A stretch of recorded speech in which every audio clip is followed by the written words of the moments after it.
Gagawa tayo ng puto kutsinta. May 6 cups ng water and 2 cups ng brown sugar. Pwede kayong gumamit ng dark sugar para mas dark. Mix mo lang siya na mabuti para malusaw yung sugar. And then, imimix ko na yung cassava flour na 2 cups. Yan, imimix mo mabuti yan sa tubig. Tapos, susunod ko ang all-purpose flour, 2 cups din siya.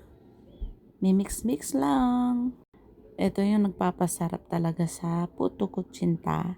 Yung masarap na paghalo. Char! Mix with love, ganun. Tapos, lalagyan ko ng 3 pakete ng Bear Brand. Any kind of Bear Brand. I mean milk. Pwede nyong ilagay. Dapat nga 4 yan, kaso 3 lang meron ako. Kaya, 3 lang. Carry na yan. Mimix natin ulit siya. Yan. Mix lang natin. Tapos, susunod natin ang atsuete.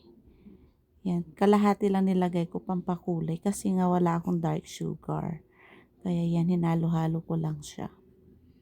Yan, okay na. Tapos, lagyan ko siya ng lihiya na 2 tablespoon. Pampashiny siya ng puto natin. Para mas masarap, makintab tignan. Then, mimix ulit natin para all combine na siya. And then, sasalain natin siya para naman hindi sumama yung mga buo-buo dyan. Kailangan talagang salain, di ba? Para pinong-pino.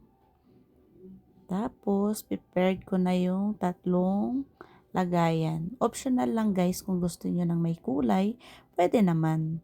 Lagyan nyo. Ako kasi gusto ko lagyan siya ng colorful. Yan. Gagamit ako ng 3 kulay dyan. Pang-4 na yung isa na original color niya. May aswete.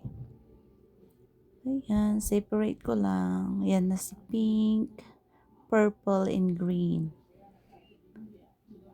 Kinulayan ko para naman may dating yung pagkain, di ba? Siyempre, mimix mo din siya. Para naman maganda tingnan. Ayan. Pink. Gusto ng mga girls. Mix ko lang siya. Tapos, nasa inyo guys kung ayaw nyong ng may kulay. Tsaka dapat pala wag madaming kulay. Para hindi magpait yung puto natin. Kumait. Naku, tumatahol yung aso ko. So, ayan, prepared ko na yung mga lianer, yung steamer, tsaka yung puto molder. Papahiran ko siya ng oil. Yan, napadami tuloy. Papahiran ko lang siya para hindi siya dumikit yung puto natin. Ibabrush ko lang. Huwag sobra kauma, ha? Nilagyan nyo ng madaming oil. Ang mangyayari niyan is malulunod ang ating puto. Konti lang para hindi dumikit. Ayan. Tapos, mimix mo siya ulit dapat para hindi mamuo sa ilalim yung flour.